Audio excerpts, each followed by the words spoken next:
The words landed between them like lightning, shattering the fragile quiet. Emma froze. For a moment she thought she had misheard him, but the look in Daniel's eyes, raw, unguarded, left no room for doubt. Her heart began to pound so hard. She thought he might hear it. "Daniel," she whispered, her voice unsteady. "You can't, don't say that." But he only shook his head, his eyes never leaving hers. "I have to. I've carried this for years. Every holiday, every dinner, every time I saw you smile at him. And I had to pretend. Pretend I didn't feel it. Pretend it didn't matter. But it does, Emma. It matters more than I can explain." Emma rose abruptly, her chair scraping against the wooden floor. She needed distance, space, anything to escape the intensity of his words. She paced to the window, staring out into the rain as her chest tightened. This wasn't happening. This couldn't be happening. She gripped the curtain edge, her knuckles pale. "Do you have any idea what you're saying?" she whispered. "Do you know what this could do?" Daniel stood slowly, but he didn't move closer. He stayed a respectful distance away, his voice gentle. I know it's wrong. Believe me, I've told myself 1,000 times to bury it, to keep pretending. But every time I see you, it gets harder. And tonight, with just the two of us here, Emma, I couldn't hold it in anymore." She turned to face him, her eyes burning. "Mark trusts you. He trusts me." How can we?" Her voice broke. Daniel's jaw tightened. "Because sometimes the heart doesn't care about trust or rules. It just wants." The simplicity of the word, wants, cut through her. Because deep down, in some corner of her she hadn't dared to acknowledge, she understood. She felt it too, the unspoken pull, the way his presence filled the room, the way her body betrayed her with every racing heartbeat. And that terrified her. Emma shook her head, pressing her palms against her temples. No, this isn't fair. You can't put this on me." "I'm not asking you for anything," Daniel said quickly, his voice urgent but soft. "I don't expect you to feel the same. I just needed you to know. I couldn't keep lying not to you, not to myself." His words cracked something inside her. Emma wanted to scream, to cry, to demand he take it back.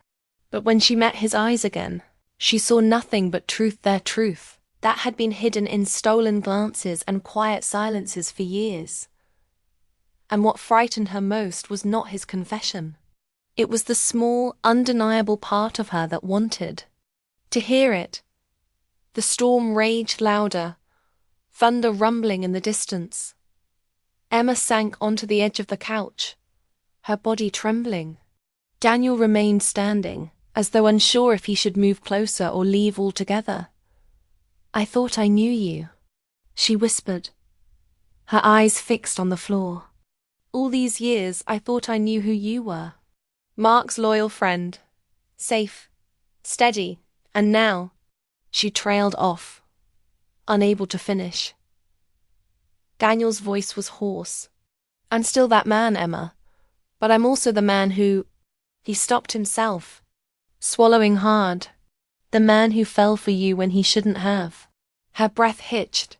He took a step closer, then paused, his restraint palpable. "I would never hurt you. Or Mark. That's why I kept it buried. But I can't erase it. And tonight, seeing you here, alone..." It was too much. Emma's mind spun.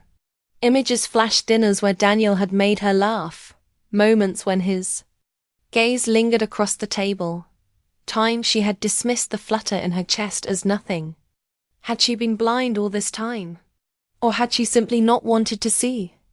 Tears stung her eyes. "You shouldn't have told me," she whispered. "Now I'll never be able to forget." Daniel's face tightened with pain. "I'm sorry, I just couldn't carry it anymore. For a long moment neither spoke. The only sound was the storm outside, hammering against the house as if urging them to break too. Emma's hands trembled in her lap. Her loyalty to Mark screamed at her to end this, to shut the door on whatever had just been opened. But her heart, reckless and unsteady, whispered something else, something dangerous, that she wanted to know what it would feel like to step closer, that she wanted to hear Daniel say her name again in that low, aching tone, that she wanted, for just one moment, to stop being Mark's wife and simply be Emma the woman. Daniel saw. The thought alone made her chest ache with guilt. She squeezed her eyes shut, as if darkness could erase the truth now burning between them. When she opened them again, Daniel was watching her with an expression she couldn't name: longing, regret, love all tangled into one. "Emma," he whispered, "I'll go. I shouldn't have said anything. But please, don't hate me for it." Her throat tightened. She wanted to tell him she didn't hate him. That part of her, shamefully, felt seen for the first time in years. But she bit down on the words, afraid of what they meant. Instead, she turned her face away, whispering only, "I don't know what to think anymore." And that was the truest thing she had ever said. The door clicked shut behind Daniel, leaving Emma alone in the quiet storm of her thoughts. For a long while, she stood frozen in the hallway, her hand still resting against the doorframe as if her body hadn't yet realized he was gone. The rain outside roared louder, rushing against the windows like 1,000 beating hearts. But inside, the silence was deafening. Her chest rose and fell in uneven breaths. She pressed her back against the door, sliding down until she was sitting on the floor, her head cradled in her hands. She couldn't believe what had just happened. Daniel, Mark's friend, the man she thought she knew so well. And yet tonight, in the space of a single conversation, he had shown her a side of himself she had never seen. A side that unsettled her, drew her in, and left her trembling with a mix of fear and something dangerously close to longing. Emma closed her eyes, trying to steady her heartbeat. She should feel angry, she told herself. She should feel betrayed on Mark's behalf. But the truth, uncomfortable, undeniable, was that anger wasn't what consumed her. What consumed her was the memory of Daniel's eyes when he confessed.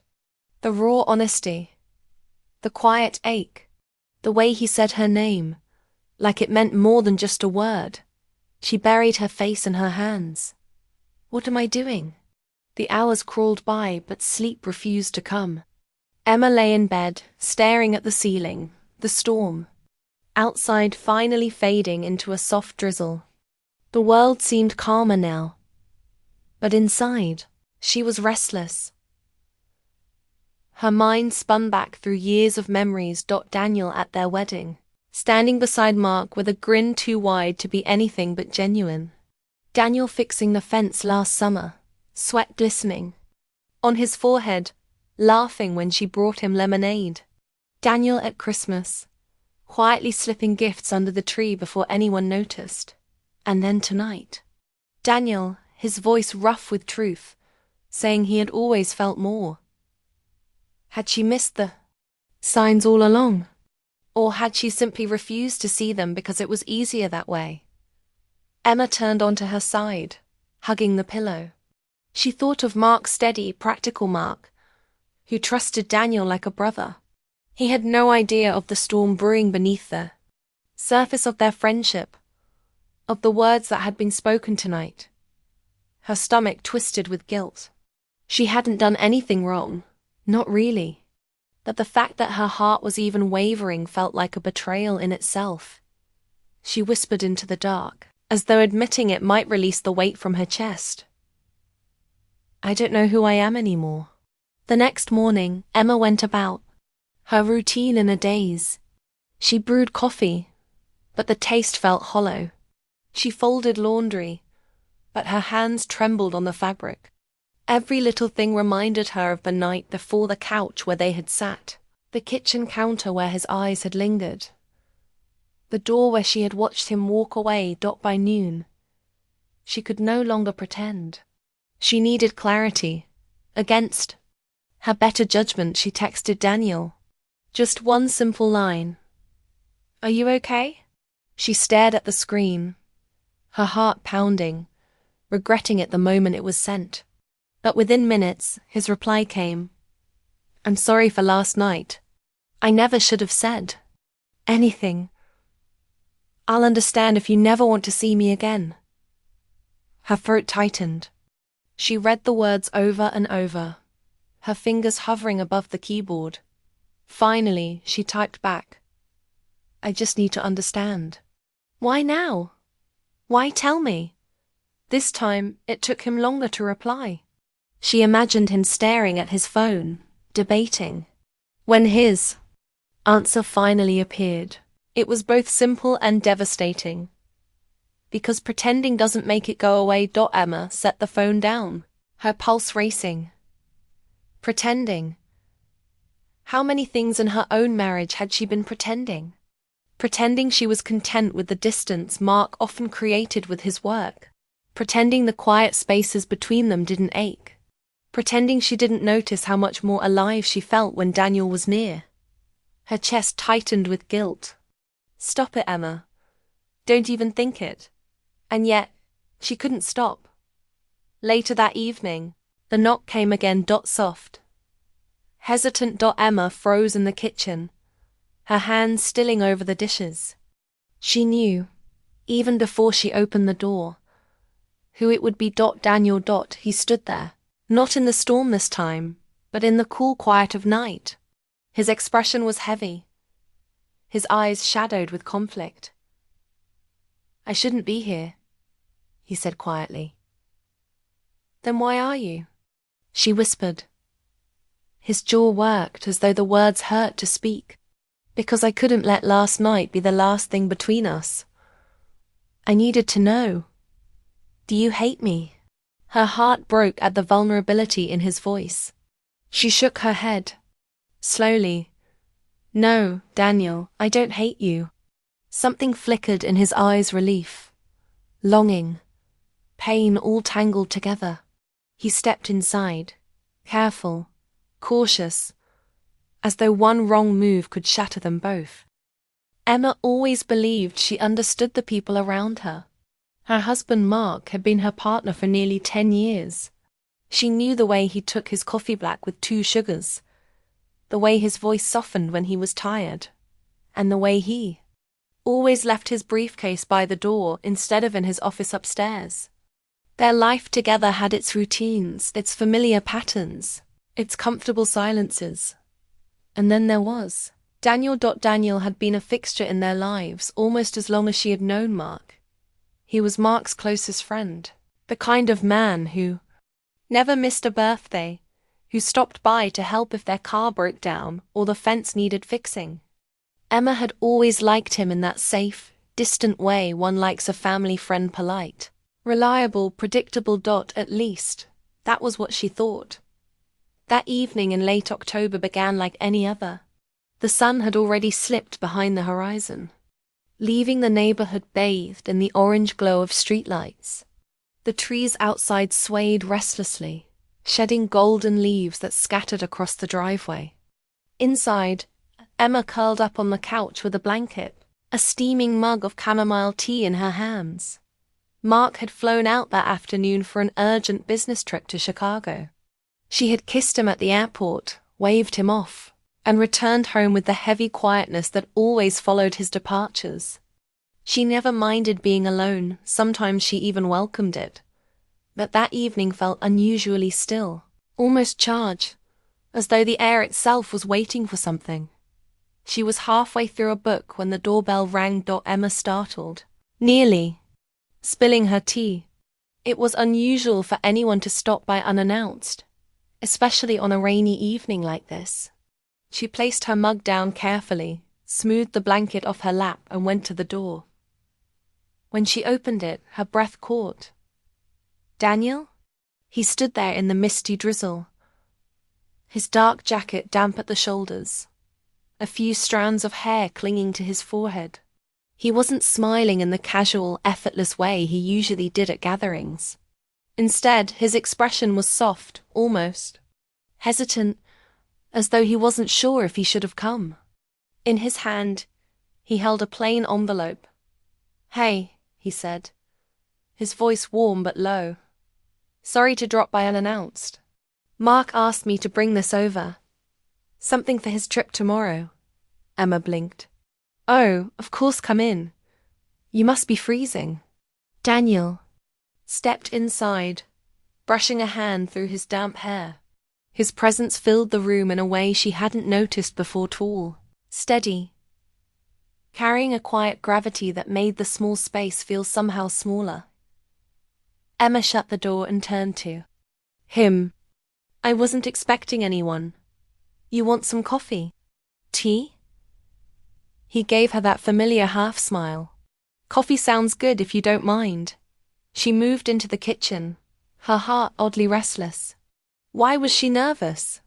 This was Daniel, the man she'd known for years, the man who had once fixed their broken sink without being asked, who teased Mark mercilessly about his terrible golf swing. There was nothing unusual about him stopping by, and yet, tonight felt different. As the coffee brewed, she stole a glance at him. He was standing near the window, looking out at the rain.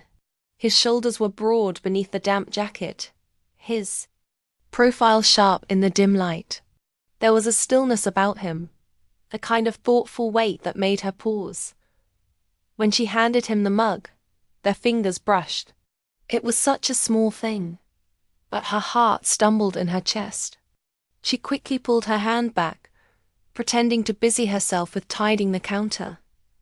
Daniel took a slow sip of the coffee, his eyes meeting hers. "You're alone tonight?" "Yes," Emma replied, her voice softer than she intended.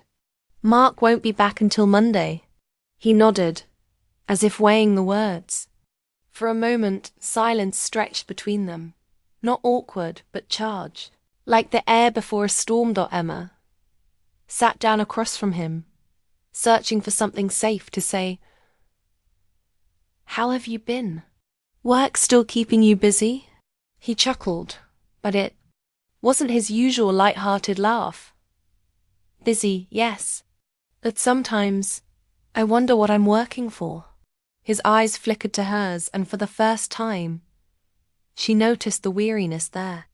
Not just the tiredness of long hours, but something deeper, more personal. She tilted her head. "That doesn't sound like you. You're usually the one reminding Mark to slow down, to enjoy things." Daniel smiled faintly, but it didn't reach. His eyes. "Maybe I've been reminding myself too." Emma's chest tightened. She had never seen him this way, unguarded, thoughtful, almost vulnerable. It was unsettling, as if the man she thought she knew was quietly unraveling before her. The rain outside thickened, drumming against the glass. Emma leaned back, trying to shake the strange feeling creeping into her heart. This was Daniel. She reminded herself. She knew him. She had always known him. And yet, why did it suddenly feel like she didn't? The conversation drifted easily. At first, they reminisced about old barbecues. Mark's disastrous attempt to fix the deck last summer. The neighborhood kids who still came by asking if Daniel would join their basketball games.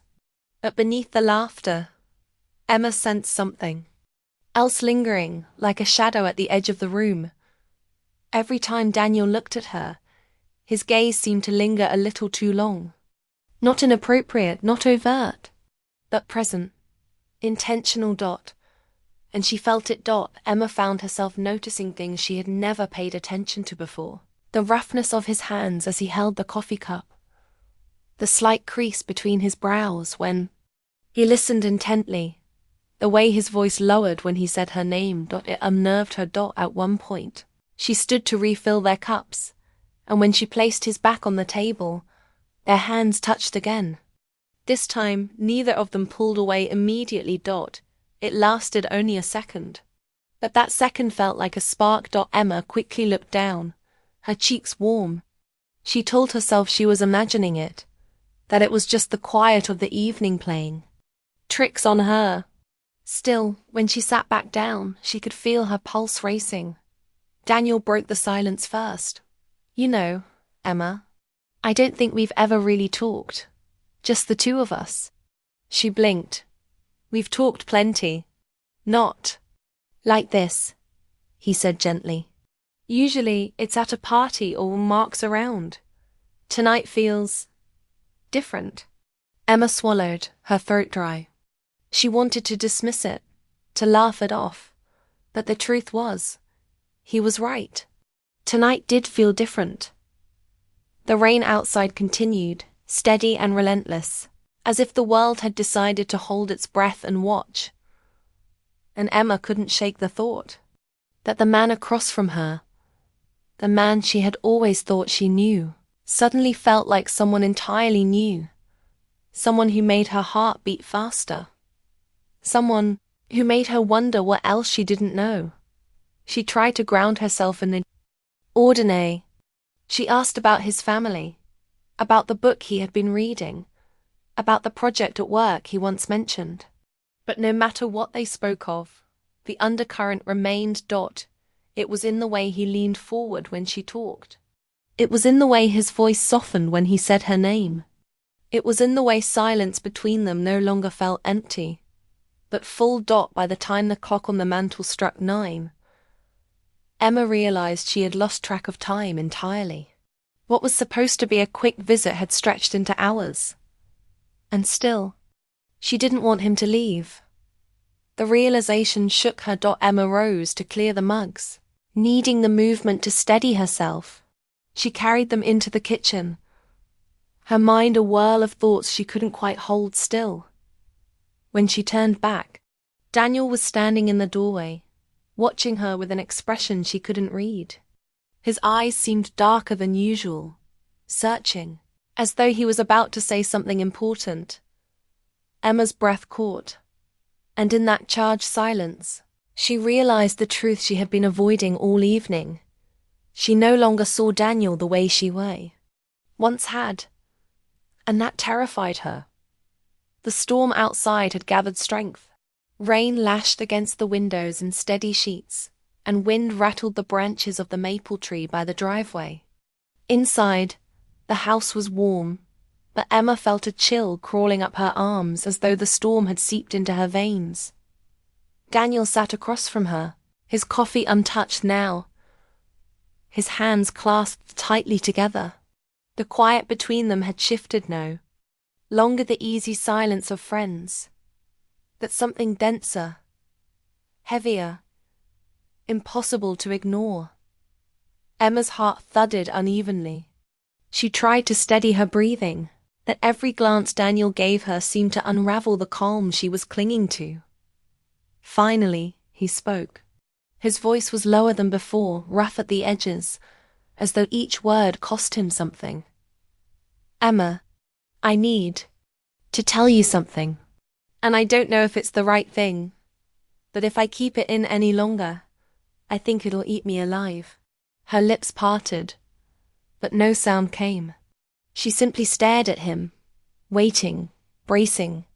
Daniel exhaled, his hands running through his hair, damp strands falling back onto his forehead. He looked both determined and broken, as though he had fought with himself 1,000 times before landing here. I know I shouldn't, he said finally. Mark is my friend. He's been like a brother to me. But the truth is, Emma, you've never just been Mark's wife to me. You've always been more.